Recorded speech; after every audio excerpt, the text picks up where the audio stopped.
সম্মানিত মুসল্লিয়ানে কেরাম, আল্লাহ এবং রাসূলের নির্দেশ মোতাবেক আমাদেরকে অবশ্যই মুত্তাকি হতে হবে। আর মুত্তাকি হওয়ার মূল কথা হচ্ছে একটাই, আল্লাহ এবং তার রাসূল যা আমাদেরকে দিয়েছেন তাতেই নিজেদেরকে যথেষ্ট মনে করতে হবে। আল্লাহ এবং তার রাসূল আমাদেরকে যা দিয়েছেন তা নিয়ে যথেষ্ট মনে করতে হবে। একটি ঘটনা আপনারা জানেন, একবার ওমর রাদিয়াল্লাহু আনহু তিনি তাওরাতের কিছু পৃষ্ঠা এনে মুহাম্মদুর রাসূলুল্লাহ সাল্লাল্লাহু আলাইহি ওয়াসাল্লামের সামনে পড়ছিলেন।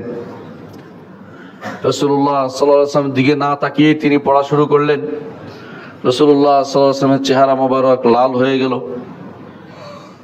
কিছুক্ষণ পড়ার পরে ওমর রাদিয়াল্লাহু আনহু রাসূলের দিকে তাকিয়ে দেখলেন যে আসলে ভালো অবস্থাতে রাসূলুল্লাহ সাল্লাল্লাহু আলাইহি ওয়াসাল্লাম খুবই ক্রোধান্বিত হয়েছেন। তা দেখে তিনি বললেন, রাদিতু বিল্লাহি রাব্বান ওয়া বিল ইসলামি দীনান ওয়া মুহাম্মাদিন নাবিয়্যান। ঈমানদার আসলে সর্বাবস্থা এটাই বলবে, আল্লাহ আমার রব, ইসলাম আমার দিন, মুহাম্মদ সাল্লাল্লাহু আলাইহি ওয়াসাল্লাম আমার জন্য নবী। এই তিন জিনিস দিয়ে যথেষ্ট থাকতে হবে দুনিয়ার বুকে। আখিরাতে গেলেও তাকে এই তিনটি প্রশ্ন করা হবে, এই তিনটির উত্তর তাকে যথাযথ দিতে হবে। দুনিয়ার বুকে যে জিনিস দিয়ে আপনার যথেষ্ট হবে, সকালে বিকালে আপনি সেটা মুখে আওড়ান, সকালেও বলেন রাদিতু বিল্লাহি রাব্বান ওয়া বিল ইসলামি দীনান ওয়া মুহাম্মাদিন নাবিয়্যান, বিকালেও বলেন। আবার যখন মুয়াজ্জিন সাহেব যখন বলেন আশহাদু আল্লা ইলাহা ইল্লাল্লাহ ওয়া আশহাদু আন্না মুহাম্মাদুর রাসূলুল্লাহ, তখনও বলেন রাদিতু বিল্লাহি রাব্বান ওয়া বি মুহাম্মাদিন নাবিয়্যান ওয়া বিল ইসলামি দীনান। এর অর্থ হচ্ছে ইসলাম ব্যতীত অন্য কোনো মতবাদ আপনার অন্তরে স্থান পেতে পারে না। ইসলাম কমপ্লিট কোড অফ লাইফ। আল্লাহ তাআলা এই দিনকে পূর্ণ করে দিয়ে বলেছেন, আল-ইয়াওমা আকমালতু লাকুম দীনাকুম ওয়া আতমামতু আলাইকুম নি'মাতি ওয়া রাদিতু লাকুমুল ইসলাম দীনা। আজকের জন্য তোমাদের দিনকে পূর্ণ করে দিলাম, আজকের দিনে, এবং তোমাদের নিয়ামতকেও পূর্ণ করে দিলাম। দিন পূর্ণ, শরীয়ত পূর্ণ, বিধিবিধান পূর্ণ, মানুষের যত রকমের অভাব অভিযোগ আছে সবগুলির সমাধান ইসলামে অবশ্যই রয়েছে। ইসলাম পারিবারিক জীবনের পূর্ণতার নিশ্চয়তা দিচ্ছে, সামাজিক জীবনের পূর্ণতার নিশ্চয়তা দিচ্ছে, অর্থনীতির পূর্ণতার নিশ্চয়তা দিচ্ছে। অনুরূপভাবে রাষ্ট্রীয় ব্যবস্থারও পূর্ণ নিশ্চয়তা দিচ্ছে। বাইরের কোনো কিছু সেখানে ধার করার প্রয়োজন আগেও পড়েনি, এখনো পড়বে না। এই ইসলামকে নিয়েই মুসলিমরা এতদিন অবস্থান করেছে। উপনিবেশ শাসন আসার আগ পর্যন্ত মুসলিমরা ইসলাম দিয়ে শাসিত হয়েছে, ইসলামের বিধিবিধান তাদের জন্য যথেষ্ট হয়েছে।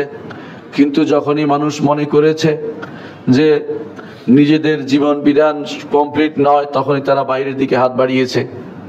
আর আপনারা জানেন, কোনো ব্যক্তি যদি মনে করে ইসলাম পরিপূর্ণ নয়, বাইরের থেকে কিছু ধার করতে হবে, সেই ব্যক্তি সঙ্গে সঙ্গে কাফের হয়ে যাবে।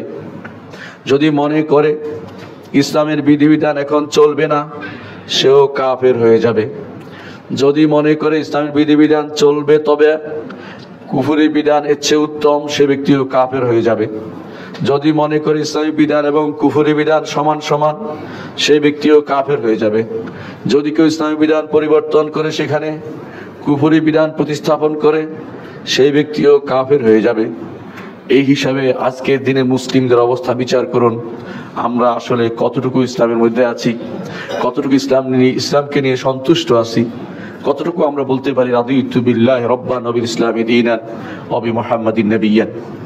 আমাদের নবী যদি আমাদেরকে বাথরুম কিভাবে সারতে হয় তা শিখিয়ে দিয়ে থাকেন, তাহলে রাষ্ট্র পরিচালনার বিষয়ে শিক্ষা দিবেন না, সেটা কিভাবে হতে পারে? তিনি রাষ্ট্রপ্রধান ছিলেন, তার খলিফারা রাষ্ট্রপ্রধান ছিল। খোলাফাউল আরবা, 4 খলিফা রাষ্ট্র চালিয়েছেন, অর্ধ পৃথিবী চালাতে পেরেছেন, ইসলাম দিয়ে, কোরআন দিয়ে, নবীর হাদিস দিয়ে চালাতে পেরেছেন। সেখানে শুধুমাত্র আপনি একটা ছোট্ট ভূখণ্ডকে ইসলাম দিয়ে চালাতে পারবেন না, এমন চিন্তা আপনার কি করে হলো? এটা যদি আপনি মনে করেন যে ইসলাম যথেষ্ট নয় আপনার জন্য, আপনি এখনো মুসলিম হতে পারেননি। কারণ ইসলাম হচ্ছে আল ইসতিসলাম লিল্লাহি বিত্তাওহীদ, তাওহীদ নিয়ে আল্লাহর কাছে আত্মসমর্পণ, ওয়াল ইনকিয়াদ লাহু বিত্তাআহ, এবং আল্লাহর কাছে আনুগত্যের জন্য মাথা পেতে দেয়া, আল্লাহর নির্দেশ এবং রাসূলের নির্দেশের কাছে আনুগত্যের জন্য মাথা পেতে দেয়া, ওয়াল বারাআতু মিনাশ শিরকি ওয়া আহলিহি, শিরিক এবং মুশরিকদের থেকে নিজেকে বিমুক্ত ঘোষণা করা। এই তিনটি জিনিস না হলে আপনি আমি কেউ মুসলিম হতে পারবো না। যদি আপনি মনে করেন ইসলামের নীতি এখন চলবে না, বাইরের কারোর নীতি এখানে আনতে হবে, আপনি অবশ্যই ঈমান হারা হয়ে যাবেন, আপনি ঈমানদার থাকতে পারবেন না। কোনো ব্যক্তি এরকম চিন্তা করার আগে নিজের দ্বীন সম্পর্কে পড়া দরকার ছিল। আমরা দ্বীন সম্পর্কে পড়ি না। আমরা এমন এক রাষ্ট্রে বাস করি যেখানে আল্লাহর শরীয়ত পড়ানো হয় না, অথচ আল্লাহ তাআলা বলছেন সুম্মা জাআলনাকা আলা শারিআতিন মিনাল আমরি, আপনাকে আমরা শরীয়তের উপর রেখেছি। আল্লাহ তাআলা তার নবীকে নিজে শরীয়তের উপর রেখেছেন। আর শরীয়ত থেকে যে ব্যক্তি জীবনের সমাধান নিতে ব্যর্থ হবে, সেই ব্যক্তি নিজেও ব্যর্থ এবং সেই ব্যক্তি নিজে পথভ্রষ্ট এবং অন্যকেও পথভ্রষ্টের পথ রচনা সে করে চলেছে। দুনিয়ার বুকে সবচেয়ে নির্যাতিত নিপীড়িত একটি শব্দ হচ্ছে শরিয়া। সবচেয়ে বেশি অবহেলিত শব্দ হচ্ছে শরিয়া। শরিয়া আইন কেউ শুনলে অনেকেরই গায়ে ব্যথা আরম্ভ হয়। আপনার জানা উচিত, শরিয়া বিধান যদি কেউ না মানে সেই ব্যক্তি ঈমানদার থাকতে পারবে না। কেউ যদি বলে আমরা শরিয়া আইনি বিশ্বাস করি না, সে ব্যক্তি ঈমানদার নয়, সে ব্যক্তি কাফের। এই কথা কেউ বলতে পারে না। মানুষের অন্তরের ভিতরে কি আছে সেটা আমরা জানি না, কিন্তু মানুষ যখন সেটা প্রকাশ করে দেয় তখন সেটাকে লুকানোর কোনো সুযোগ নাই। সে ব্যাপারে ইসলামী শরীয়তের বিধান আমাদেরকে জানতে হবে। আল্লাহ তাআলা কোরআনে কারীমে শরীয়ত বলেছেন, এর বিপরীতটাকে বলেছেন আহওয়া বা প্রবৃত্তি। আপনি যদি শরীয়ত মানবেন না প্রবৃত্তির অনুসরণ করবেন, আপনি নিজে সিদ্ধান্ত সেটা গ্রহণ করবেন। সম্মানিত মুসল্লিয়ান কিরাম, আমি যে বিষয়টি নিয়ে আলোচনা করতে চাচ্ছি তা হচ্ছে আল্লাহ তাআলা আমাদেরকে একটি দিন দিয়েছেন, যে দিন সর্বদিক থেকে পরিপূর্ণ। পারিবারিক জীবন, সামাজিক জীবন, রাষ্ট্রীয় জীবন, কোথাও আমরা কারো কাছ থেকে কিছু ধার করতে হবে না। ওমর রাদিয়াল্লাহু আনহু যে গ্রন্থটি পাঠ করতেছিলেন আপনারা জানেন, সেই গ্রন্থটি আল্লাহর নাজিল করা কিতাব ছিল। তারপরেও মুহাম্মদুর রাসূলুল্লাহ সাল্লাল্লাহু আলাইহি ওয়াসাল্লাম এই গ্রন্থের দিকে তাকিয়ে সেখান থেকে পড়া, সেখান থেকে কিছু শেখা অনুমতি আমাদেরকে দেননি। এর অর্থ হচ্ছে ইসলাম আসার পরে, কোরআনে কারীম নাজিল হওয়ার পরে, মুহাম্মদুর রাসূলুল্লাহ সাল্লাল্লাহু আলাইহি ওয়াসাল্লাম আগমনের পরে অন্য কোনো তথ্য, এমনকি যদি শোনো সেটা আল্লাহর দেয়া কোনো বিকৃত কোনো কিতাবও হয় অথবা আল্লাহর দেয়া পূর্ববর্তী কোনো কিতাবও হয়, তাও আমাদের জন্য রহিত। সেখান থেকেও কোনো কিছু সংগ্রহ করার অনুমতি আমাদের নেই। যদি তাই হয়, আল্লাহর দেয়া কিতাব থেকে, যে কিতাব আগে ছিল আল্লাহরই বাণী, কোনো সন্দেহ নেই, সেখান থেকেও আমরা কিছু নিতে আমরা অনুমতি প্রাপ্ত নই। এবং মুহাম্মদুর রাসূলুল্লাহ সাল্লাল্লাহু আলাইহি ওয়াসাল্লাম ওমরকে ধমক দিয়ে বলেছিলেন, মুতাহাওয়িকুনা ইবনুল খাত্তাব, পেরেশান হয়ে যাচ্ছ? ওয়াল্লাহি, আল্লাহ শপথ করে বলছি, আল্লাহ তাআলা এই দ্বীনকে পূর্ণ করে দিবেন। আল্লাহ তাআলা এই দ্বীনকে পূর্ণ করে দিয়েছেন এবং এই দ্বীনের উপরে 1300 বছর 1400 বছর পর্যন্ত মুসলিমরা তাদের সমস্ত জীবনের প্রতিটি ক্ষেত্রে ইসলামকে প্রতিষ্ঠা করতে পেরেছে, বাইরের কোনো হস্তক্ষেপ ছাড়া, বাইরের কোনো নীতি সেখানে আমদানি করা ছাড়াই তারা চলতে পেরেছে। তাহলে এখন কেন বাইরের কিছু আনতে হবে? এটা মূলত আমাদের ঈমানি দুর্বলতা। যদি ঈমান যদি শক্ত হতো, আমরা যে বুঝতে পারতাম যে এটাই আমাদের ঈমানি দুর্বলতা, অবশ্যই আমরা আল্লাহর দ্বীনের দিকে ফিরে আসতাম। আমরা অনেক কিছু করতে চাই, কিন্তু ঈমানটা শক্ত করতে চাই না। ঈমান আকীদার কথা বললে অনেকের গায়ে জ্বলা আরম্ভ হয়, কিন্তু তারা তো বুঝে না যে ঈমান আকীদা শক্ত হলে মানুষ দৈনন্দিন জীবনে কত বেশি ঈমানদার হবে। তাদের জীবনে অনেক আইন করা লাগবে না। ঈমান আকীদা শুদ্ধ হলে সালাতের জন্য আইন করা লাগবে না, পিতামাতার ভরণ পোষণের জন্য আইন করা লাগবে না, মানুষের জীবনে হানাহানি মারামারি নিরোধ করার জন্য আইন করা লাগবে না।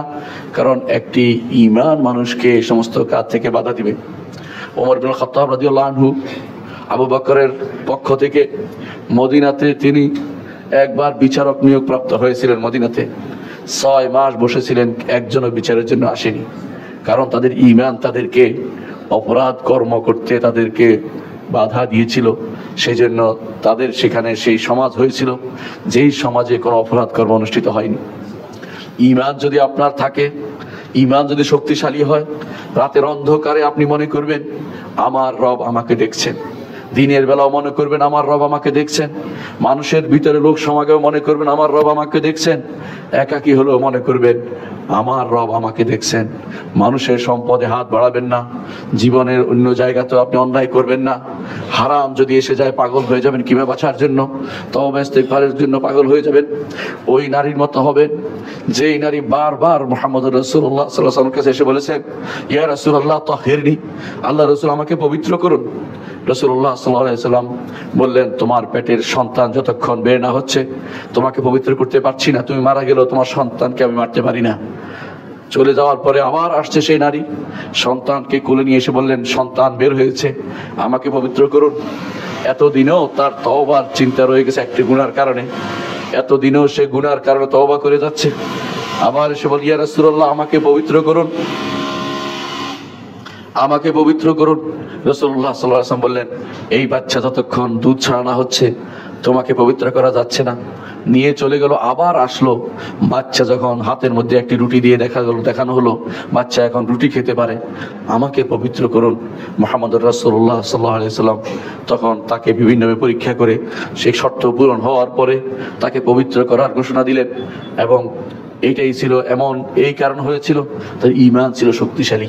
তারা মনে করতেন যে একটি অন্যায় মানে আখিরাতকে বরবাদ করে দেয়া, আখিরাতের বরবাদের যে কোনো জিনিস থেকে তারা দূরে থাকতেন।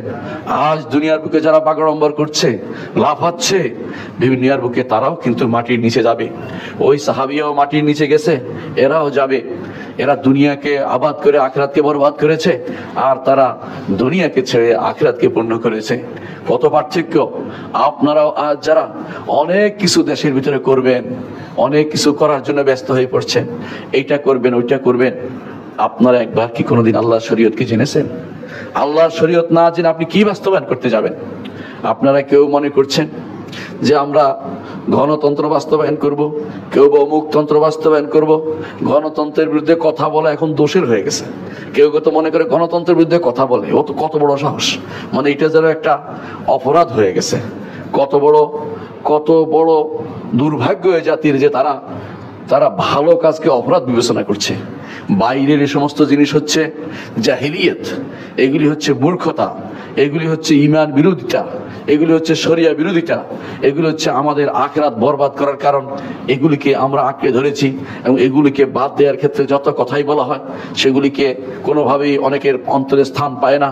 যার অন্তরে মারাদ, আল্লাহ তাআলা তাদেরকে বলেছেন ফি কুলুবিহিম মারাদ ফাযাদাহুমুল্লাহু মারাদা, তাদের অন্তরে রোগ রয়েছে, এইজন্য আল্লাহ তাআলা তাদের অন্তরের রোগকে আরো বাড়িয়ে দিয়েছেন। অন্তরের রোগ যদি আপনি মুক্ত না হতে পারেন, উপরে যত রকমের ওষুধ ঢালেন কাজ হবে না। অন্তরের রোগটাকে আগে পরিচ্ছন্ন করতে হবে, অন্তরের রোগ থেকে মুক্ত হতে হবে। অন্তরের রোগ আমার ভিতরে রয়ে গেছে যদি এরকম থাকে, আপনি দুর্ভাগা। আল্লাহ তাআলা কোরআনে কারীমে বলেছেন জান্নাতে শুধু তাদেরকে আল্লাহ তাআলা জায়গা দিবেন, ইল্লা মান আতাল্লাহ বিকলবিন সালিম, যেই ব্যক্তি কলবে সালিম নিয়ে আল্লাহর দরবারে উপস্থিত হবে সেই ব্যক্তি শুধুমাত্র জান্নাতে প্রবেশ করবে। ইয়াউমা লা ইয়ানফাউ মালুন ওয়ালা বানুন, সম্পদও কাজে লাগবে না, সন্তানও সেদিন কাজে লাগবে না। নিজেকে নিয়ে চিন্তা করুন। সারা দেশের বাংলাদেশের পুরো মানুষকে নিয়ে আপনি পারবেন না, নিজে বাঁচতে পেরেছেন কিনা সেটা চিন্তা করুন। আল্লাহ তাআলা বলছেন কু আনফুসাকুম ওয়া আহলিকুম নারা, নিজেকে বাঁচাও, পরিবারকে বাঁচাও। কু আনফুসাকুম ওয়া আহলিকুম নারা, নিজেকে বাঁচাও, নিজের পরিবারকে বাঁচাও। যার পরিবার নাই সে নিজেকে বাঁচাবে, যার পরিবার আছে নিজেকে বাঁচাবে, পরিবারকে বাঁচাবে। এই দুটি বড় কর্তব্য।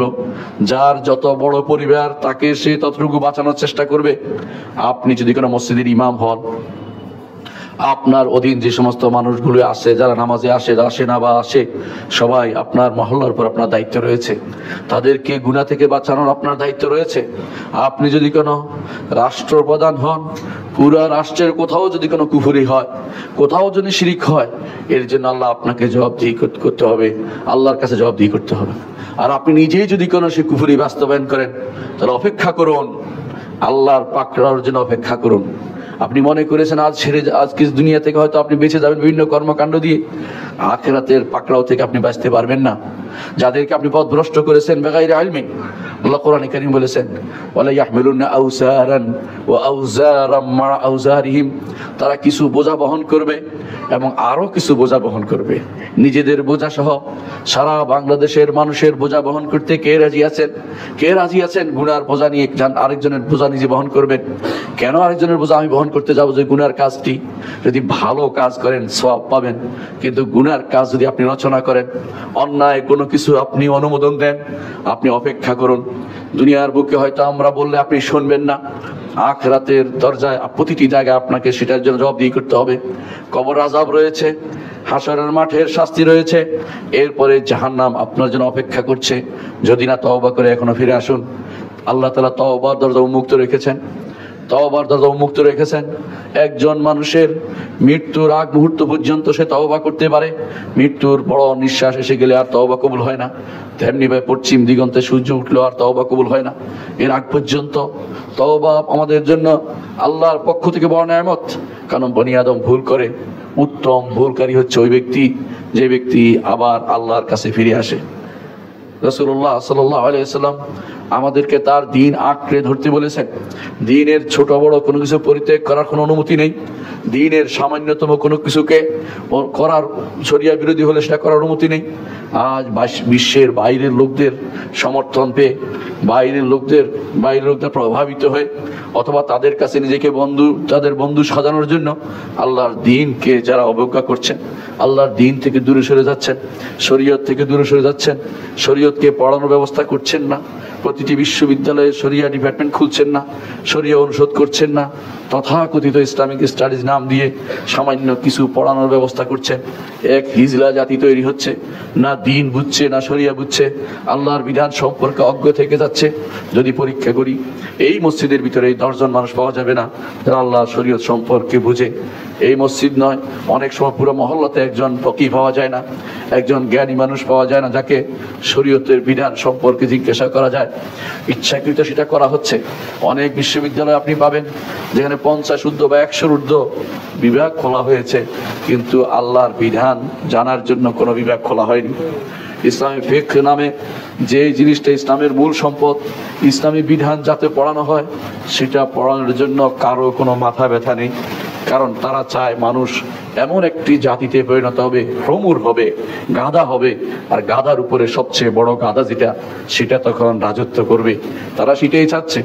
যেমনি ভাবে আগেকার লোকেরা মানুষদেরকে, আগেকার শাসকরা মানুষদেরকে আফিউম দিয়ে তাদেরকে মাদক দিয়ে তাদেরকে বুঁদ করে রাখতো, যাতে করে জাতিসমূহের উপর তাদের কর্তৃত্ব খাটাতে পারত।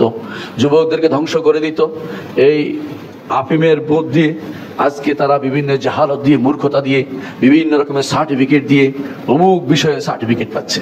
ওই বিষয় হয়তো কোনোদিন তার জীবনে কোনোদিন লাভ হবে না। একজন মানুষ দেখবেন দর্শন দিয়ে সে অনার্স মাস্টার্স করেছে, অথবা গান বাদ্য দিয়ে, অথবা এই টেলিভিশন বিদ্যা দিয়ে, আবার তার চাকরি হচ্ছে কোনো শিক্ষা প্রতিষ্ঠানে। ওই ব্যক্তি সেখানে কি দিবে? সেখানে কিছুই দিতে পারবে না। কিন্তু শুধু তার হাতের মধ্যে একটা সার্টিফিকেট ধরিয়ে দেওয়া হয়েছে।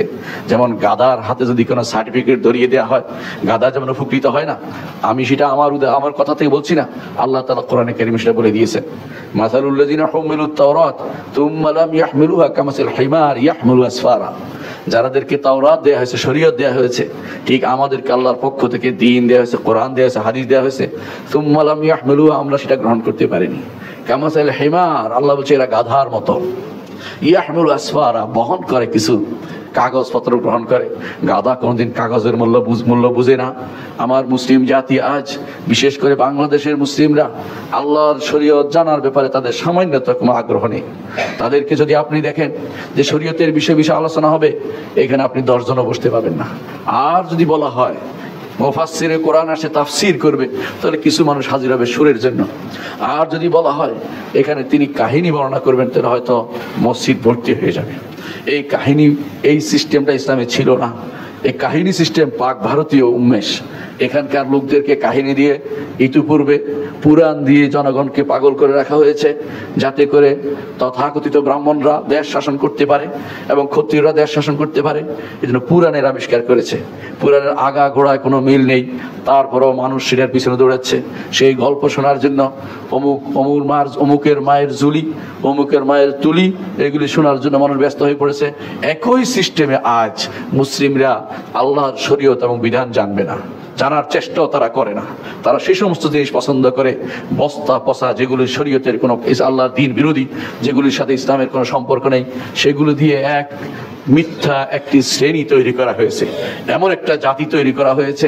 সারা জীবন পড়েছে বিশাল বিশাল বিশাল বিশাল পণ্ডিত, যদি কখনো তার মনে আসে হজটা করে আসি, কেউ হয়তো ইন্সপিরেশন দিয়েছে, হাদিস সাহেব বলবে আপনাকে, তখন হজ করতে যাই চিন্তা করে যে আমি তো কিছুই শিখতে পারিনি, আমি তো নামাজও পারি না, আমি সলাতও পারি না, আল্লাহ রসুল যেভাবে পড়ছে সেভাবে তো পড়ি নাই, যেভাবে মন চাইছে সেভাবে পড়েছি, যেভাবে হজ চায় মন সেভাবে করে। এইভাবেই তাদের জীবন শেষ হয়ে যায়, কারণ তারা তো যেই জ্ঞান অর্জন করতে হবে সেটাই বুঝেনি। তারা এমন সব জ্ঞান অর্জন করেছে যে জ্ঞান তার দুনিয়াতে এবং আখিরাতে কোনো কাজে লাগবে না। এই জাতীয় অনেক কিছুই কাফেরদের থেকে ধার করে আমরা চলেছি। এর মধ্যে একটি হচ্ছে ডেমোক্রেটিয়া বা গণতন্ত্র, ডেমোক্রেসি, যেটাকে আপনারা নাম দিয়েছেন ডেমোক্রেসি বলে এটাকে। ডেমোক্রেসি কি? দুটি শব্দের পূর্ণরূপ। গ্রিক একটি শব্দ ডেমোস, একটি হলো ক্রেটিয়া। ডেমোস হচ্ছে সাত, অর্থাৎ জাতি গোষ্ঠী, বিভিন্ন লোকেরা, সাধারণ যত গণমানুষ যাদেরকে বলা হয় গণ, আর হুকুম হচ্ছে বিচার, গণমানুষের শাসন অধিকার, অর্থাৎ মানুষকে শাসন করবে, এটাই হচ্ছে অর্থাৎ সাধারণ মানুষের শাসন। কত একটি ভ্যাগ শব্দ, মিথ্যা শব্দ। মানুষ শাসন করলে তো মারামারি হবে। মানুষকে কিভাবে শাসন করবে? মানুষকে শাসন করতে হবে মানুষের রবের পক্ষ থেকে, আর সেটাই নাম দিছে গণতন্ত্র। আমাদের দোস্তরা দ্রুত দৌড়ে আসে, বলবে সব ফেলে দেওয়া যায় না, কিছু নিতে হবে। কেন নিতে হবে ভাই? আপনি কি আল্লাহর দিনকে পূর্ণ মনে করেন না? আপনি যেহেতু সারাদিন দিন প্রতিষ্ঠার কথা বলেন, আপনার কি সামান্যতম একটু আসে না কেন যে আমার দিন পরিপূর্ণ, বাইরের কোনো কিছু নেওয়ার দরকার নেই? বাইরের কোনো কিছু নিতে হলে আল্লাহর শরীয়তের আলোকে নিতে হবে। শরিয়া বিরোধী হয়নি পরীক্ষা করে নিতে হবে। তাই বলে আরেকটা নীতিকে এনে এখান থেকে বাছাই করে আমার শরীয়তের সাথে মিল হয় কি হয় না দেখা, এটা জায়েজ নাই। আপনি যদি মনে করেন একটা নীতি করবেন এমন যেটা কোরআনের সাথে অ্যাডজাস্ট হয় কিনা দেখে, মাসালেহ মুরসালা, ইসলামে যে সমস্ত তিনটি নীতি দিয়েছে ইসলাম, যে জন্য শরীয়ত এসেছে, স্বার্থ আহরণ, অস্বার্থ দূরীকরণ, উত্তম চরিত্র বিকাশ সাধন, এই তিনটি হচ্ছে ইসলামী শরীয়তের উদ্দেশ্য। আপনি ইসলামী শরীয়ত বাস্তবায়ন করতে গিয়ে কোথাও যদি কোনো স্বার্থ আহরণ, অস্বার্থ দূরীকরণ, উত্তম চরিত্রের বিকাশ সাধন, এই তিনটি জিনিসকে যদি আপনি সমন্বয় করার জন্য আপনি কিছু নেন, এটা শরীয়ত অনুমোদন করে, এটাতে নো করে না।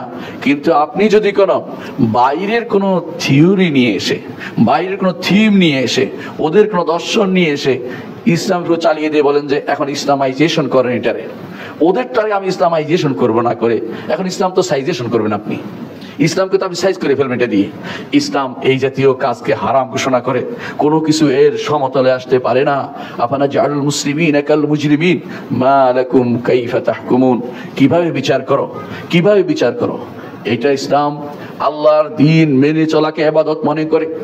আল্লাহর দ্বীন মেনে চলা ইবাদত, কোরআন মেনে চলা ইবাদত, হাদিস মেনে চলা ইবাদত। কোরআন হাদিস মেনে চলা আপনার জন্য ইবাদত, মুসলিম হওয়ার জন্য এটা শর্ত। আপনি যদি মনে করেন অন্য কোনো কিছুকে সমতায় নিয়ে আসবেন, আপনি এখনো ঈমানদার হইতে পারেন নাই। আপনি যদি মনে করেন অন্যটাকে এর সাথে মিলে বানিয়ে দেব, তাহলে সেটা জায়েজ নেই। আপনি দেখবেন আপনার শরীয়তে কি আছে, তারপর সেটাকে শরীয়তের বিধির আলোকে যতটুকু দরকার ততটুকু আপনি বিধান দিবেন। এইটা না করে অন্যের বিধান এনে শরিয়াতে মিলে কি মিলে না দেখার দায়িত্ব আপনাকে কে দিল? অন্যের বিধান পুরোপুরি ছুড়ে দেওয়ার জিনিস। আপনাকে আমি উদাহরণ দিয়েছি, ওমর রাদিয়াল্লাহু আনহুকে রাসূলুল্লাহ সাল্লাল্লাহু আলাইহি ওয়াসাল্লাম ধমকি দিয়েছেন, অথচ সেটা আল্লাহর কিতাব ছিল। আর সেটা যদি কোনো দর্শন হতো, তাহলে সেটা কতটুকু ধিকৃত হতো আপনি বুঝতে পারেন। এখানে ডেমোক্রেটিয়া বা ডেমোক্রেটিস যেটাকে বলা হয়, গণতন্ত্র প্রতিষ্ঠার জন্য আন্দোলন চলছে। এই গণতন্ত্র প্রতিষ্ঠার জন্য যারা মারা যাবে, তারা কি আল্লাহর দ্বীনের জন্য মারা গেছে? তাদেরকে তো অনেকেই শহীদ বলে ফেলবেন, তাদেরকে তো অনেকজন বিভিন্ন রকমের নামও দিয়ে দিবেন, এই জাতীয় সেই জাতীয়। তাদের নামে আপনি হয়তো গায়ের জোরে দুনিয়াতে কোনো একটা রাস্তার নামকরণই করলেন, আল্লাহর কাছে তাদের কোনো মূল্য নেই। মাজলুম হলে সেটার বিধান ভিন্ন, মাজলুম হয়ে মারা গেলে হয়তো আল্লাহ তাআলা তাকে শাহাদাতের মর্যাদা দিবেন, কিন্তু সেটা যদি কোনো ওই ব্যক্তির নিয়তের উপর নির্ভরশীল। যদি গণতন্ত্রের জন্য মারা যায় এক কথা, মাজলুম হয়ে মারা গেলে আরেক কথা, কোনটার নিয়ত ছিল কেউ বলতে পারে না। এই জন্য কেউ কোনোদিন কাউকে বলতে পারে না যে অমুক শহীদ, যতক্ষণ পর্যন্ত মুহাম্মদুর রাসূলুল্লাহ সাল্লাল্লাহু আলাইহি ওয়াসাল্লাম আমাদেরকে না জানাচ্ছেন। রাসূলুল্লাহ সাল্লাল্লাহু আলাইহি ওয়াসাল্লাম দুনিয়া থেকে চলে গেছেন, তিনি আর জানাবেন না। এখন এই জন্য যত রকমের তন্ত্র মন্ত্রের কারণে মানুষ মারা পড়ছে, সেগুলি কাউকে কোনোদিন শহীদ বলবেন না। বলবেন যে যদি নিয়ত ভালো থাকে, আল্লাহ শরিয়া মোতাবেক হয়, আল্লাহ তার এই রক্তদানকে কবুল করুন, শাহাদাতের মর্যাদা দিন। কিন্তু অগ্রিম শহীদ বলে ফেলে, অমুক শহীদ বলে ফেলা ইসলাম অনুমোদন করে না, কারণ আপনি জানেন না তার নিয়তে কি ছিল। মুহাম্মদ রাসূলুল্লাহ সাল্লাল্লাহু আলাইহি ওয়াসাল্লাম এভাবে আমাদেরকে দিক নির্দেশনা দিয়েছেন ইতিপূর্বে। সুতরাং ইসলামে এই জাতীয় জনগণের শাসন, জনগণতন্ত্র অথবা গণজনতন্ত্র অথবা এই জাতীয় যত রকমের নাম দিবেন, ইসলামের সাথে এর কোনো সম্পর্ক নেই। আমাদের দেশে যদি তাই হতো, একটু ভালো করে দেখুন, বাংলাদেশের মানুষ আপনারাই বলেন যে ধর্মপ্রিয় বা দিনদার, দিনদার যদি হয়, আমাদের বক্তব্য কি প্রতিফলিত হয়েছে? আমাদের বক্তব্য যদি প্রতিফলিত হতো, আমাদের বর্তমান যে সংবিধান যেটা আছে, এইটার মধ্যে যে 4টি নীতি বলা হয়েছে, এই 4টি নীতি আপনাদের কেউ কি বিশ্বাস করেন? কেউ কি বিশ্বাস করে সমাজতন্ত্র? কেউ কি বিশ্বাস করে গণতন্ত্র? কেউ কি বিশ্বাস করে প্রজাতন্ত্র? কেউ কি বিশ্বাস করে দেশাত্মতন্ত্র? কেউ কি এই জাতীয় কোনো অথবা তথাকথিত সেকুলারিজম কেউ কি বিশ্বাস করে? এগুলিতে ইমানদার কখনো বিশ্বাস করতে পারে না। ইমানদার বিশ্বাস করে আল্লাহ এবং তার রাসূলের নীতিতে। সুতরাং যারা আজ আমাদের জন্য এই জাতীয় জিনিস আবিষ্কার করে আমাদের উপর চাপিয়ে দিচ্ছেন, মনে হয় যেন আমরা মেনে নিয়েছি, কখনো না। ইমানদার কখনো এগুলি মেনে নিতে পারে না। বিস্তারিত বললেও দেখতেন যে মানুষ মানেনি। অনেকের কাছে আছে ধোঁয়াশা ছাড়া হয়েছে, অনেকে দিন না বুঝে হয়তো হ্যাঁ বলেছে অথবা না বলেছে, কিন্তু তাই বলে আপনি সবার উপর দিয়ে আপনার বক্তব্য চালিয়ে দিবেন, তাই ইসলাম কখনো গ্রহণ করে না। মনে রাখবেন, ইসলামের সাথে গণতন্ত্রের কোনো রকমের ইসলাম গণতন্ত্র কোনোভাবেই মেনে নেয় না। আপনি হয়তো বলতে পারেন যে গণতন্ত্রের মধ্যে এইটা আছে ওইটা আছে, ভালো কোনো দিক খুঁজে বের করবেন আপনি। আপনার কাছে অনুরোধ থাকবে, ভালো দিকগুলো ইসলামে অবশ্যই আছে আগে থেকে। যদি মনে করেন ইসলামে ভালো দিকগুলো নেই, আপনি ইসলামকে বুঝেননি। কারণ ইসলামকে আল্লাহ তাআলা দিয়েছেন কিয়ামত পর্যন্ত প্রতিটি দেশের জন্য, প্রতিটি মানুষ, প্রতি গোষ্ঠীর জন্য, জনগোষ্ঠীর জন্য, প্রতি এলাকার জন্য, সবার জন্য প্রতিপালন যোগ্য করে আল্লাহ তাআলা এই দিনকে দিয়েছেন। এরপরে আর কোনো দিন আসবে না, আর কোনো নবী আসবে না, আর কোনো কিতাব আসবে না। আল্লাহর কিতাব ছাড়া অন্য কিছু দিয়ে আপনি আল্লাহর বান্দাদেরকে শাসন করবেন, আল্লাহ তাআলা সেটা কিভাবে মেনে নেবেন? আপনি যদি মনে করেন যে কিছু জিনিস ওখানে পাওয়া যায়, অনেকে বলে গণতন্ত্রের মধ্যে ভালো দিক আছে, আমরা বলবো ভালো দিকগুলো ইসলামও আছে। আপনি গণতন্ত্রের মধ্যে থেকে খুঁজে নেবেন না, কুফরিদের কাফেরদের মত থেকে কিছু নেওয়ার দরকার নেই। এটা হচ্ছে প্রবৃত্তির অনুসরণ। মানুষ মাত্র এই ভালো চায়, সেই জন্য হয়তো কোনো ভালো আপনি সেখানে পেয়েছেন, ওই ভালোটা আপনার ইসলামে আছে, এটা আপনি স্বীকৃতি দিতে হবে। ইসলামের সাথে মিলে যায় বলে গণতন্ত্র নিতে হবে, এটা ইসলাম বলে না। সুতরাং আপনাকে নিতে হবে, ইসলামকে মানতে হবে। কোথাও যদি ম্যাল প্র্যাকটিস হয়ে থাকে, ভুল কোনো প্র্যাকটিস থাকে, সেটাকে তাড়িয়ে দিতে হবে। ইসলামের পরিপূর্ণ বাস্তবায়নে ইসলাম দরকার, কিন্তু তাই বলে বাইরের কোনো তন্ত্র মন্ত্রকে ইসলামে জায়গা করে দিবেন না। আমি কিছু জিনিস আলোচনা করব, যে এই জিনিসগুলো দ্বারা পরিস্ফুট হবে যে গণতন্ত্রের সাথে ইসলামের বিরোধ রয়েছে, মারাত্মক বিরোধ। 1 নম্বর হচ্ছে, ইসলাম বলে যে সার্বভৌমত্ব একমাত্র আল্লাহ, সার্বভৌমত্ব একমাত্র আল্লাহ। আল্লাহ তাআলা কোরআনে কারীম বলেছেন, কুল আউযু বিরাব্বিন নাস মালিকিন নাস। মানুষের রাজা হচ্ছেন আল্লাহ, মানুষের সার্বভৌমত্বের অধিকারী হচ্ছে আল্লাহ, মানুষের মালিক হচ্ছেন আল্লাহ। সেখানে মানুষের মালিক হইতে পারে না, মানুষ দিয়ে শাসিত হতে পারে না, আল্লাহর বিধান দিয়ে শাসিত হতে হবে। মানুষের মালিক হচ্ছে আল্লাহ। যেখানে জনগণকে জনগণের শাসক বানানো হয়েছে, সিয়াদা, জনগণের সকল ক্ষমতার উৎস বলা হচ্ছে। ইসলাম কিভাবে মানে অনুমোদন করে? জনগণের সকল ক্ষমতার উৎস হতে পারে না।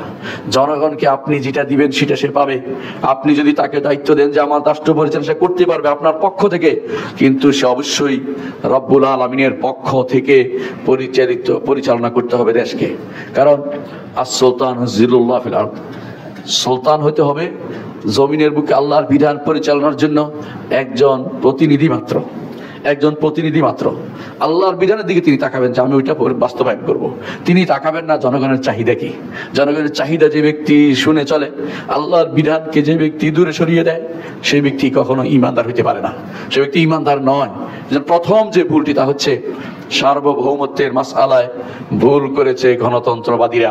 গণতন্ত্র সার্বভৌমত্ব একমাত্র আল্লাহর হতে হবে অবশ্যই, এবং আদর্শ হইতে হবে মুহাম্মদুর রাসূলুল্লাহ সাল্লাল্লাহু আলাইহি ওয়াসাল্লাম। এই জন্য সংবিধানের প্রথমেই থাকা দরকার আল্লাহ তাআলার বিধান অনুসারে চলবে, মুহাম্মদুর রাসূলুল্লাহ সাল্লাল্লাহু আলাইহি ওয়াসাল্লামের আদর্শ মোতাবেক চলবে। কোরআন এবং হাদিস থেকে আমরা বিধান নিয়ে এই রাষ্ট্রটি পরিচালনা করব, এই কথা বিকল্প থাকতে পারে না।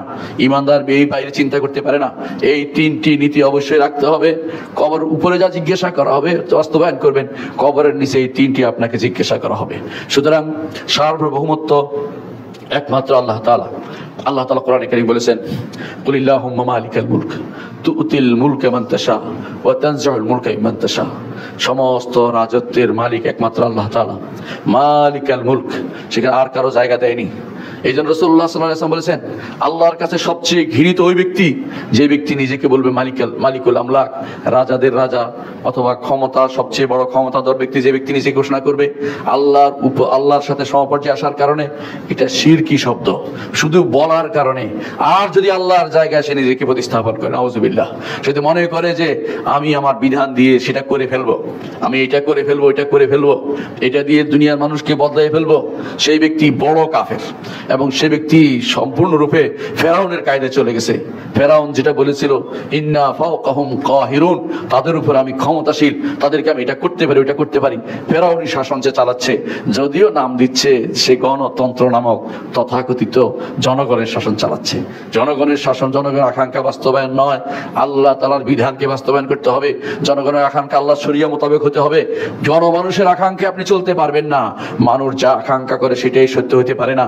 এক একজনের আকাঙ্ক্ষা এক এক রকম। হারামের আকাঙ্ক্ষা মানুষের সহজাত প্রবৃত্তির ভিতরে ঢুকে গেছে, তাই বলে কি আপনি হারামকে চালু করে দিবেন? কিছু মানুষের আজ দেখা গেছে সেটাই তো চালু করে দিয়েছে।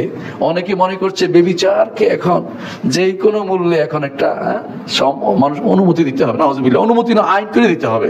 এই জাতীয় চিন্তা যারা করছে তারা কি মনে করে না যে তারা আল্লাহর জায়গায় নিজেকে প্রতিস্থাপন করছে? এই বিধান তাদের দেওয়ার অধিকার কে দিয়েছে? কিভাবে সেটা বাস্তব বলতে পারে? সুতরাং মনে রাখবেন, জনগণের সার্বভৌমত্বের মালিক হচ্ছেন একমাত্র আল্লাহ তাআলা। সার্বভৌমত্বের আল্লাহ, সেখানে জনগণের প্রকৃত ক্ষমতার উৎস যারা বলবে, অথবা গণতন্ত্র প্রতিষ্ঠার জন্য যারা কোনো আপনার কাছে ভোট চাইবে, আপনি যদি সেখানে ভোট দেন আপনি ঈমান হারা হয়ে যাবেন। যেই বলুক না কেন, ইসলামিক লোক বললেও। আর যেখানে সাধারণ ভোট আছে, যেখানে এই কথা তারা বলছে না যে আমরা এটার জন্য যাচ্ছি, তাদেরকে আপনি ভোট দিতে পারেন। যেমন ইউনিয়ন মেম্বার, চেয়ারম্যান, তারা তো বলে না যে গণতন্ত্র প্রতিষ্ঠার জন্য চেষ্টা করছি, তারা বলে জনগণের সেবার সুযোগ দিন। কিন্তু এর বাইরে যারা গণতন্ত্র প্রতি সুপ্রতিষ্ঠা করা, গণতন্ত্র এই করা, সমুন্নত করা, কত রকমের নাম যে আপনি পাবেন, এগুলি সবই হচ্ছে আপনাদেরকে ধোঁকা দেওয়া হচ্ছে। আল্লাহর বিধানকে তোয়াক্কা করা হচ্ছে না, শরীয়তকে দূরে সরিয়ে দেওয়া হচ্ছে, আল্লাহর উপর ঈমানকে নষ্ট করে দেওয়া হচ্ছে, আল্লাহর রুবুবিয়তের বিরুদ্ধে দাঁড়িয়েছে, আল্লাহর আসমা ওয়া সিফাতের বিরুদ্ধে দাঁড়িয়েছে। আপনি কি বুঝতে পারছেন কত ভয়াবহ গুনাহের মধ্যে তারা আছে?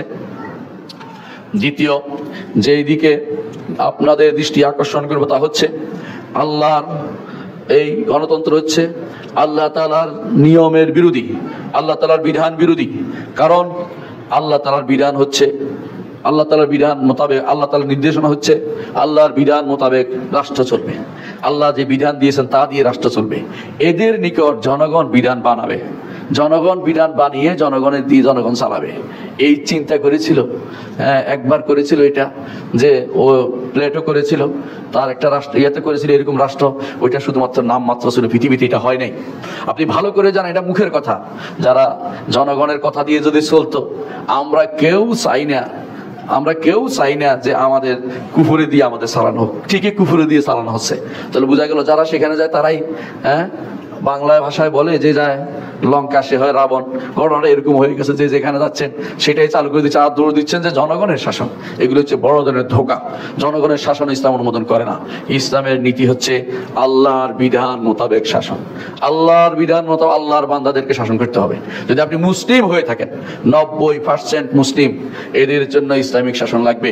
এর বাইরে যারা আছে ওদের জন্য ইসলামিক শাসনের কথা আমরা বলছি না, তবে ইসলামের শাসনের বিরোধিতা তারা করতে পারবে না। তাদের জন্য, তাদের যদি বিধান সরকারি, তাদের জন্য বিধান থাকে তাদের ধর্মে, সেটা অনুসারে তারা চলবে। আপনি আরেকজনের কথা জোর করে চালিয়ে দিতে পারেন না। আপনি 90% মুসলিমের উপর দিয়ে বাইরের আমদানি করা বিধানকে কেন চালু করে দিচ্ছেন? আমার বিধান তো আছে, কোরআন এবং সুন্নাতে আমার বিধান আছে, সেটাকে আমার জন্য বাস্তবায়ন করতে হবে। কোনোদিনই যারা বলে থাকে জনগণ শাসন করে, জনগণ শাসন করে না, হোমরা চোমরারা যাইয়া যা করে সেটা আমাদের কথা নয়, সেটা নিজেদের ভুল অন্যায়কে তারা বাস্তবায়ন করার জন্য এই জাতীয় মিথ্যা কথা তারা চালু করে দিয়েছে। সুতরাং আরো কি জানেন, এদের অধিকাংশই বলে যে অধিকাংশের হুকুম নিবে, অধিকাংশের হুকুম নিবে। অধিকাংশের হুকুম তো ইসলাম অনুমোদন করে না।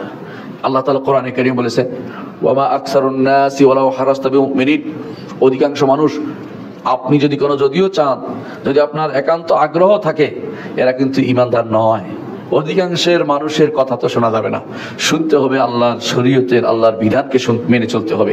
আপনি যদি মনে করেন যে অধিকাংশ বিধান মোতাবেক চলবেন, তাহলে আপনাকে অবশ্যই আল্লাহ কোরআনে কারীম আল্লাহ তাআলা বলছেন যে যদি দুনিয়ার মানুষ অধিকাংশের বিধান চলে, তাদেরকে অবশ্যই সেটা ধ্বংসের দিকে নিয়ে যাবে। যদি তাদের প্রবৃত্তির অনুসরণ আপনি করেন, তাহলে অবশ্যই আপনাকে সেটা খারাপ পথে নিয়ে যাবে। কোরআনে কারীম আল্লাহ তাআলা অধিকাংশকে কোনোদিন মানদণ্ড দেন নাই। মানদণ্ড, হকের মানদণ্ড হচ্ছে একজনেরও হতে পারে। আপনি চিন্তা করে দেখুন, আবু বকর রাদিয়াল্লাহু আনহু তিনি যখন যুদ্ধ করার সিদ্ধান্ত নিলেন যে যারা যাকাত অস্বীকার করছে তাদের বিরুদ্ধে আমি যুদ্ধ করব, সাহাবীরা চতুর্দিক থেকে এসে বলেন, খলিফাতুল মুসলিমিন, খলিফাতুর রাসূলুল্লাহ। এই মুহূর্তে আমাদের খুবই বিপজ্জনক অবস্থা। আমাদের সমাজ দেখবেন যে কিছু সবসময় এই মুহূর্তে সমস্যা, এই মুহূর্তে সমস্যা, এই মুহূর্তে আমাদের খুব বিপজ্জনক অবস্থা। আপনি সেটা করতে পারেন না। আপনি এখন এই যারা রাসূলুল্লাহ তাদেরকে পাঠিয়েছেন যুদ্ধের জন্য, এদেরকে আটকে রাখুন, যুদ্ধ করবেন না। এরা এখন যুদ্ধ করার সুযোগ না, আমাদের মদিনা রক্ষা করার দরকার। এই চিন্তা আপনি বিভোর থাকুন। আবু বকর রাদিয়াল্লাহু বললেন, ওয়াল্লাহি লা উকাতিলান্না মান ফাররাকা বাইনা সালাত ওয়া যাকাত, আল্লাহ শপথ করে বলছি, আমি অবশ্যই যুদ্ধ করব সালাত এবং যাকাতের মধ্যে যারা পার্থক্য করে। আজ সালাত আর যাকাত নাই ভাই, সালাতও নাই যাকাতও নাই। আগে তারা সালাত পড়তো, যাকাত দিত না বলেই যুদ্ধ করেছে। আজ সালাতও পড়ে না, যাকাতও দেয় না, কিছুই করে না, শরিয়া মানে না, তারপরে আমরা খুব শান্তিতে আছি। আমরা একেবারে মুসলিম, খাঁটি মুসলিম। ওরে বাবারে, বাংলাদেশের ইসলামের যে জয় জয়কার চলছে, মিছিল আর মিটিং দিয়ে সেটা দেখাতে হবে, সেটা দিয়ে আমাদের লং মার্চ করে দেখাতে হবে যে আমরা বড় মুসলিম। অথচ ফজর নামাজ পড়ছে কিনা খোঁজ নিয়ে দেখেন, কয়জন মানুষ ফজর নামাজ পড়েছে, সেটার খোঁজের কোনো দরকার নেই। কারণ সালাত এবং যাকাতের মধ্যে পার্থক্যের কারণে আবু বকর যুদ্ধ করেছে, সবার কথার বিরুদ্ধে গিয়ে আবু বকর যুদ্ধ করেছে।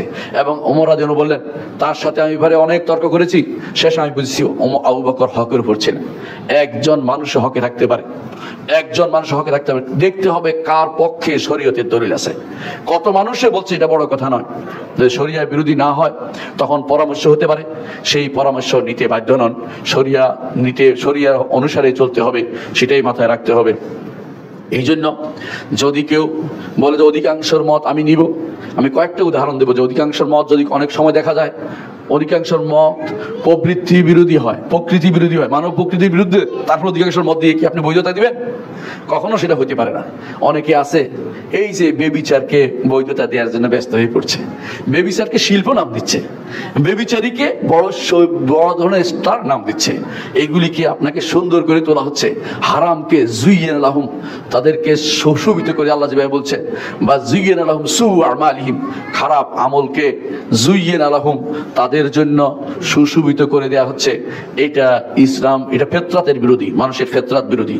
আবার দেখা যাচ্ছে কেউ কেউ যাদেরকে এখন নতুন দেখলাম একটা কি বের হয়েছে, নারীর জন্য কি একটা বের হয়েছে, ওইটার জন্য এই অধিকার আবার দেখা গেল যে এইটার মধ্যে বলছে বেবিচারী যে সমস্ত নারী আছে ওদেরকে নাকি কর্মী নাম দিতে হবে।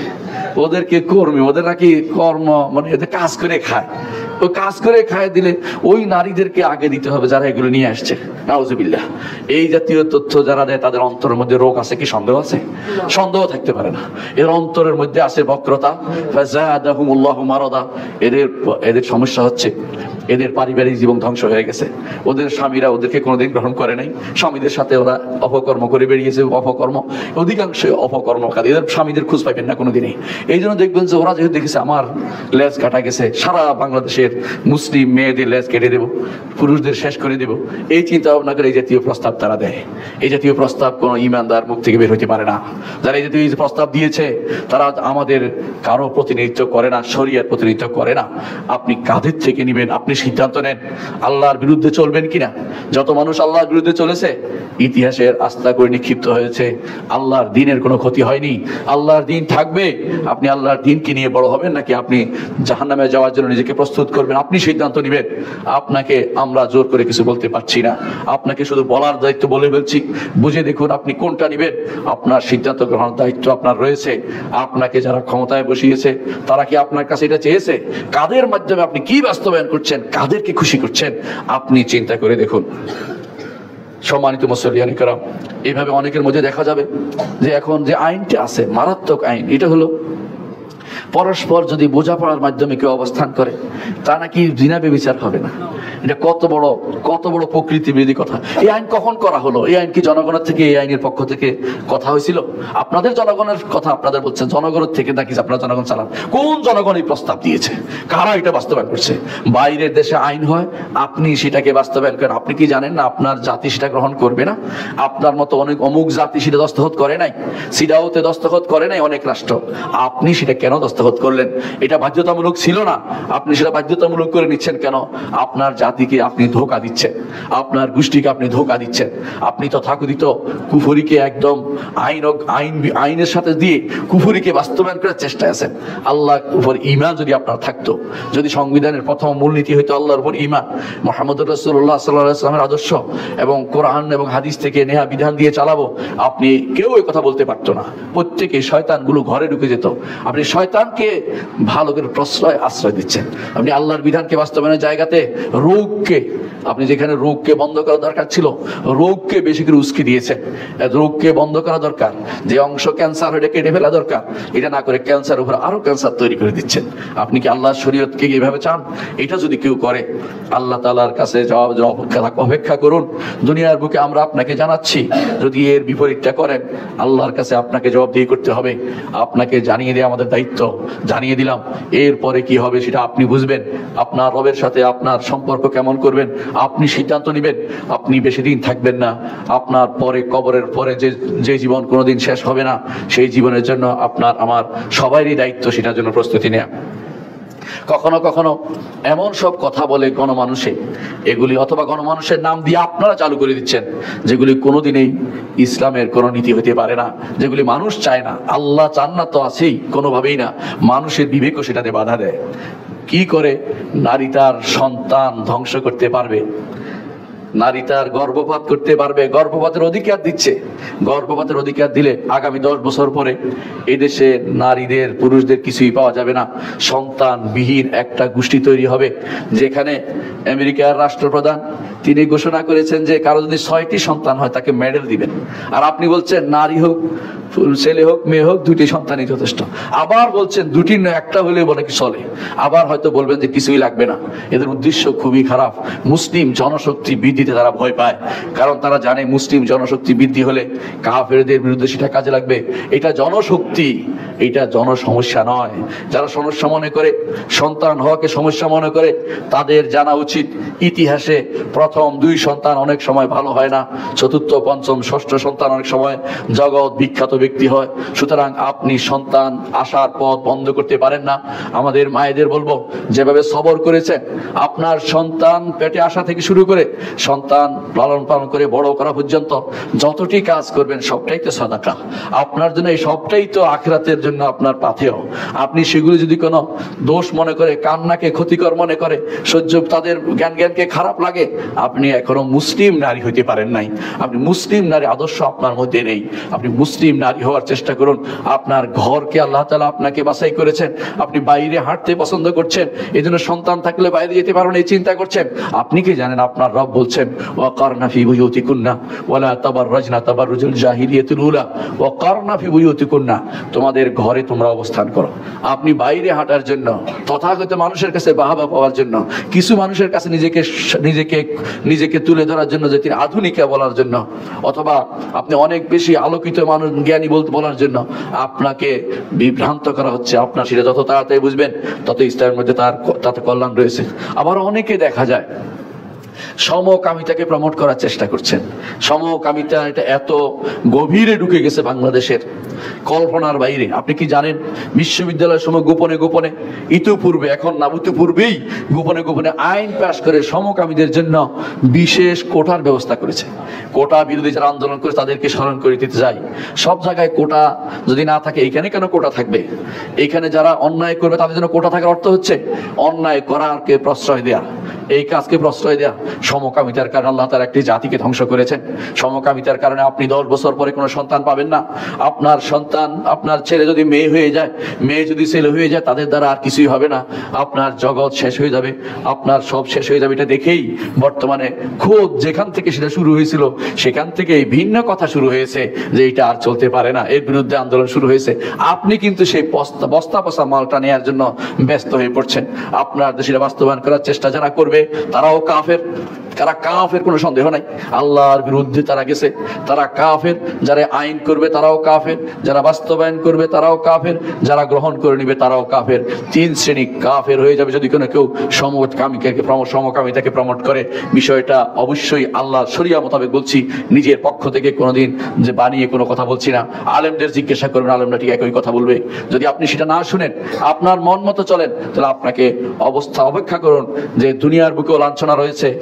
জাযাউ মান ইয়াফআলু যালিকা মিনকুম ইল্লা খিজিয়ুন ফিল হায়াতিদ দুনিয়া ওয়া ইয়াউমাল কিয়ামাতি ইউরাদুনা ইলা আশাদ্দিল আযাব। দুনিয়ার বুকে লাঞ্ছনা রয়েছে, আপনার জন্য কোনো ভালো কথা থাকবে না, আপনার জন্য ভালো কিছু থাকবে না। অনেক রাষ্ট্রপ্রধান চলে গেছে বাংলাদেশেরই, অনেকে তাদেরকে সুন্দরভাবে বর্ণনা করে। প্রেসিডেন্ট জিয়াউর রহমানকে সবাই ভালোই বলে, কিন্তু আবার অনেক প্রেসিডেন্ট চলে গেছে যার কথা শুনলে অনেকে আসে জুতা দিয়ে মারতে আসে। পার্থক্য তো এখানেই। কারণ আপনি দুনিয়ার বুকে লাঞ্ছিত হবেন, আখিরাতেও আপনি লাঞ্ছিত হবেন। দেখবেন যে আপনি কোনটা প্রমোট করতে যাচ্ছেন। উত্তম পূর্বসূরি, উত্তম উত্তরসূরি রেখে যান, আপনি খারাপ উত্তরসূরি হবেন না। ভালোর উত্তম ভালো হতে চেষ্টা করুন, উত্তম খারাপ উত্তরসূরি হবেন না। মনে রাখবেন, অনেকে আছে দেখা যাচ্ছে, ইতিমধ্যে শোনা যাচ্ছে, আমি খুব আশ্চর্য হই যে এমন আইন করা হয়েছে যে স্বামীকে স্ত্রী ধরিয়ে দিতে পারবে, যে আমার উপর জোর করা হয়েছে। সুবহানাল্লাহ, আস্তাগফিরুল্লাহ। এই জাতীয় নীতি যদি আপনি শোনেন, আপনি কি মনে করবেন কোন দেশে বসবাস করি? এর অর্থ হচ্ছে এরপরে স্বামী স্ত্রীর মধ্যে মলমালিন্য হতে পারে, জোর করে একটা বলে দিবে, এরপরে দেখা যাবে আসলে শেষে কান্নাকাটি করে লাভ হয় না, কারণ আইনি তো তাকে জেলে নিয়ে গেছে। এবং এই জাতীয় নির্যাতন আইনের আরো অন্যায় আইন আপনি করেছেন, সেটা কি? আপনার আইনে এর নাকি কোনো ইয়া নাই, বেল নেই, এর নাকি কোনো রকমের ছাড় নাই। এর অর্থ হচ্ছে স্বামী বেচারা জেলে পড়ে থাকুক, স্ত্রী বেচারা অপকর্ম করে বেড়াক। আপনি চাচ্ছেন দেশটাকে বেশ্যাখানায় পরিপূর্ণ করে দিতে, আপনি অন্যায় দিয়ে ভর্তি করে দিতে চাচ্ছেন দেশটাকে। এই জাতীয় আইন যারা করেছে এরা কাফের। বাস্তবায়ন যারা তারাও কাফের, যারা এই আইন মেনে নিবে তারাও কাফের। কারণ এটাই আল্লাহর শরীয়ত মোতাবেক, সেটা হতে পারে না। এই জাতীয় জিনিসগুলো বিবেক বিরোধী, প্রকৃতি বিরোধী। এগুলি আপনারা জনগণের নাম দিয়ে চালু করছেন। কোন জনগণ সেটা বলেছে? জনগণ নাম দিয়ে অন্যায় করার সুযোগ তৈরি করে দিয়েছেন। ইসলাম এগুলিকে মানে না, তো আছেই, বিবেকও মানে না, আপনার ফিতরাত স্বাভাবিক প্রকৃতি এটা মেনে নিতে পারে না। আপনার কাছে এগুলি শুনলে ঘৃণা আসে। আপনার কাছে কোনো ব্যক্তি যদি কোনো সামান্যত বিবেক থাকে, সেও এটা ঘৃণা করবে। আবার দেখা যাচ্ছে কিছু মানুষ বিয়ে ব্যতীত এমনি অবস্থান করছে, নাম দিয়েছে লিভ টুগেদার, এই জাতীয় আরো কত রকমের নাম দিবে। এইগুলি সব হচ্ছে জিনা, ব্যভিচার। এগুলিকে ভিন্ন নামে চালু করা হচ্ছে। মুহাম্মদ রাসূলুল্লাহ সাল্লাল্লাহু আলাইহি ওয়াসাল্লাম বলেছেন, কিয়ামতের আগে একটা গোষ্ঠী আসবে, ইয়াস্তাহিলুনাল হেরা ওয়াল হারির, যারা জিনাকে হালাল করে দিবে সেই অবস্থা আমরা দেখতে পাচ্ছি। বেবিচার যদি কোনো পরস্পর মিলেমিশে হয়, আর মিলেমিশে না হলে বেবিচার হবে কেমনে? মিলেমিশেই তো বেবিচারটা হয়। এর বাইরে যদি জোর করে তো বলাৎকার হয়। যে বেবিচারকে এখন স্বাভাবিক করে দেওয়া হচ্ছে নাম দিয়ে, যে মিলেমিশে হচ্ছে। এই আইন অবশ্যই পরিবর্তন করতে হবে। যেখানে বেবিচার সেখানে আল্লাহর বিধান প্রবর্তন করতে হবে। কোনো বিচারপতি যদি কোনো বিচার করে যে এটাকে মেনে নেওয়ার মতো এইভাবে আমরা পরস্পর মিললে জায়েজ হয়ে যাবে, যেহেতু মনে করেন কোনো বৈধ মনে করেন, সে ব্যক্তি নিজে কাফের, বাস্তবায়ন করলেও কাফের, মেনে নিলেও কাফের। এই তিন জিনিস সবসময় মাথায় রাখতে হবে। আল্লাহর বিধানের বিপরীতে কোনো কিছু বাস্তবায়ন প্রবর্তনও করা যাবে না, বাস্তবায়নও করা যাবে না, মেনেও নেওয়া যাবে না। এটা আমাদেরকে বুঝতে হবে।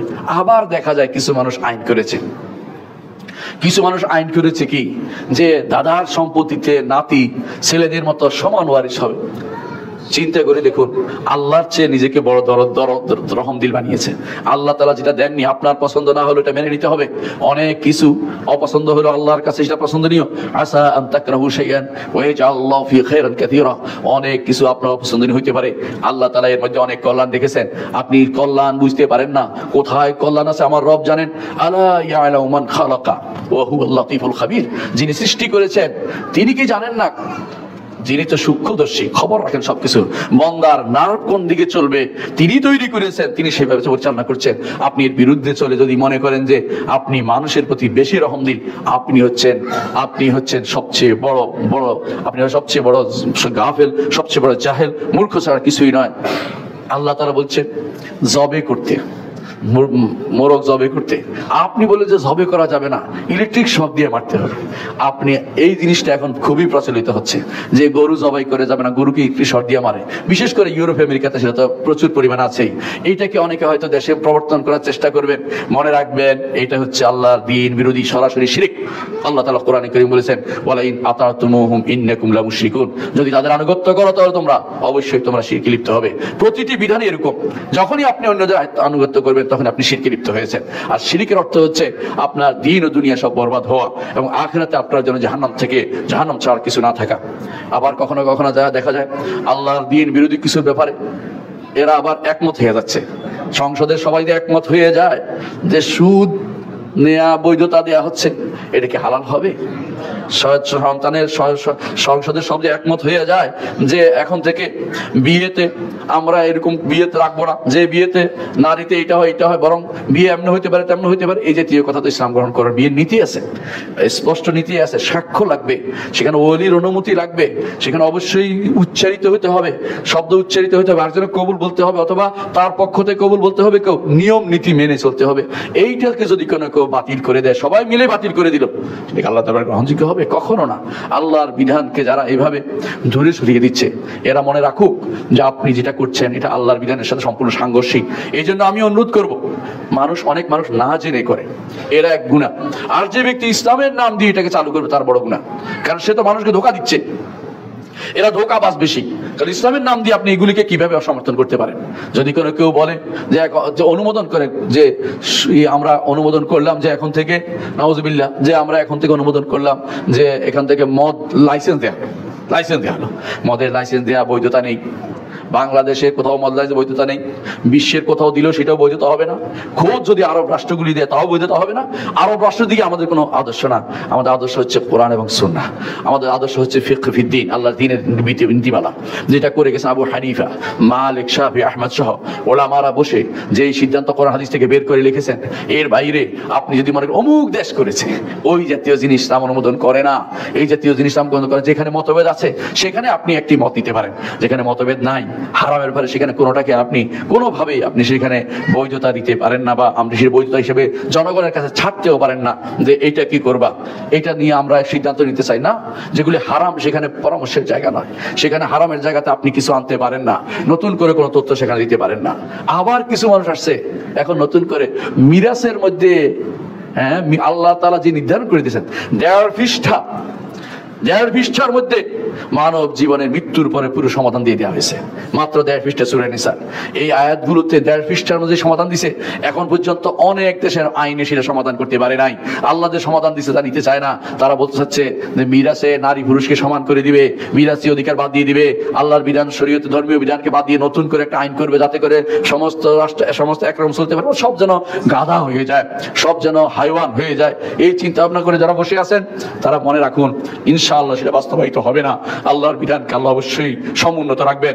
এই যেহেতু চিন্তা যারা করছেন তারা ভুল করছেন। আল্লাহর তাআলা দেয়া মিরাসের অধিকারে মুসলিমরা কেউ হাত দিছে, সেটা দেখলে তারা সেই হাতকে ভেঙে দিবে, পুড়িয়ে দিবে, সে হাতকে কখনো সেখানে ঢুকাতে দিবে না। যদি কেউ ঢুকায় তার বিরুদ্ধে তার উপর আল্লাহর লানত হবে এবং তার উপরে ফেরেশতাদের লানত হবে, ঈমানদারদের লানত হবে। আখিরাতে তার জন্য শাস্তি থাকবে, কারণ সে অন্যায়কে প্রশ্রয় দিয়েছে, অন্যায়কে সেটাকে রাসূলুল্লাহ সাল্লাল্লাহু আলাইহি ওয়াসাল্লাম বলেছেন, কেউ যদি কোনো হাদাস করে, অর্থাৎ বেদাত করে, নতুন কিছু আবিষ্কার করে দিনের মধ্যে, তারপর আল্লাহর লানত, ফেরেশতাদের লানত এবং ঈমানদারদের লানত তার উপর থাকবে। এর অর্থ হচ্ছে যদি কেউ এই কাজটি করে আল্লাহর লানত থাকবে। যে ব্যক্তি করে গেছে, আপনি হয়তো বলতে পারেন 1961 সালের আইন দিয়ে করছি, ওই ব্যক্তি সেই ব্যক্তি লানতের কাজ করে গেছে, এটা লানতের কাজ। যে ব্যক্তি নিবে সেও কাফের হয়ে যাবে। এই আইনে বলে আইনে দিছে আমি নিচ্ছি, আইনে দিলে আপনি কি হারাম খাবেন নাকি? আইনে দিলে কি আপনি কি হারাম কাজ করবেন নাকি? এই আইন যারা বানিয়েছে তারা তো ইসলাম বিরোধিতা করেছে, তারা তো ঈমান হারা হয়ে গেছে, আপনি সেটা নিতে পারেন না। আবার কিছু মানুষ এসে বলবে জনগণকে তাদের যা ইচ্ছে তা করার তথাকথিত স্বাধীনতা দিন, এই স্বাধীনতা ইসলাম অনুমোদন করেনি। ইনশাআল্লাহ এই বিষয়ে বিস্তারিত আলোচনা আগামী খুতবাতে করব। আল্লাহ আমাদের তৌফিক দান করুন। أقول قولي هذا وأستغفر الله لي ولكم ولسائر المسلمين فاستغفروه إنه هو الغفور الرحيم.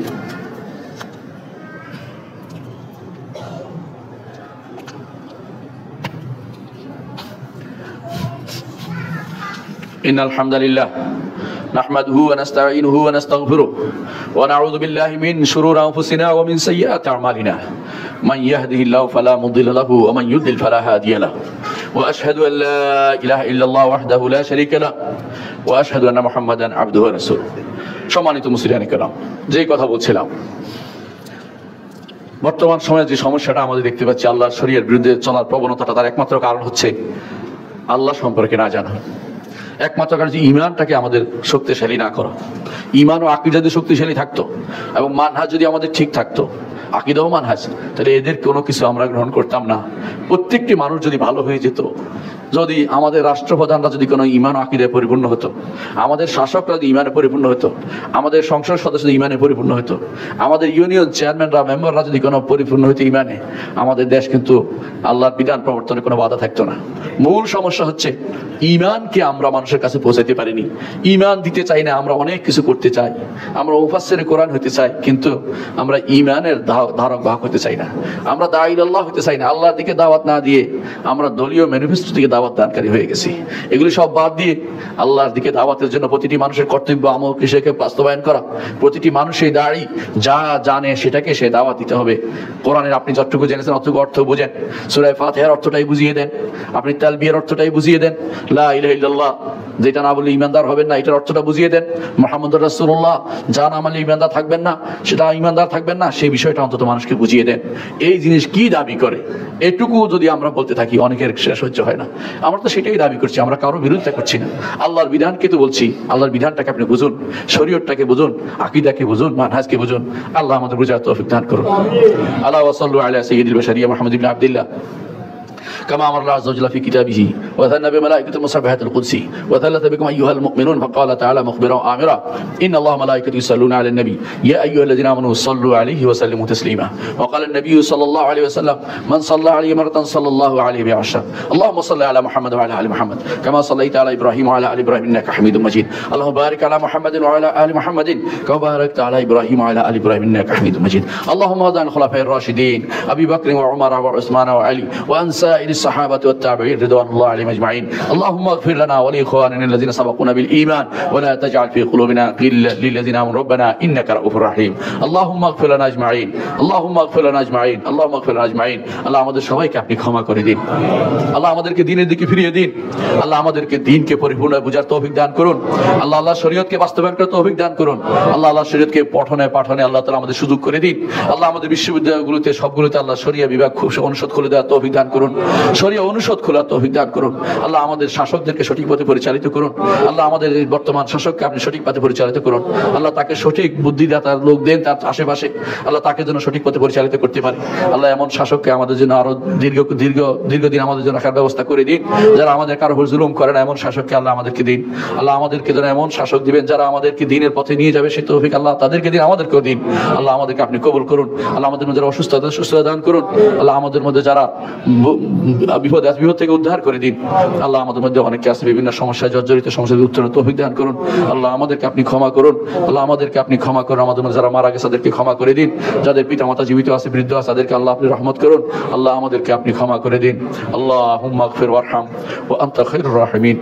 ইবাদাল্লাহ রাহিমাকুমুল্লাহ, ইন্নাল্লাহা ইয়া'মুরু বিল আদলি ওয়াল ইহসানি ওয়া ইতা'i যিল কুরবা ওয়া ইয়ানহা আনিল ফাহশাই ওয়াল মুনকারি ওয়াল বাগই ইয়া'iযুকুম লা'আল্লাকুম তাযাক্কারুন ওয়া লাযিকরুল্লাহি আকবার ওয়াল্লাহু ইয়া'লামু মা তাসনা'উন।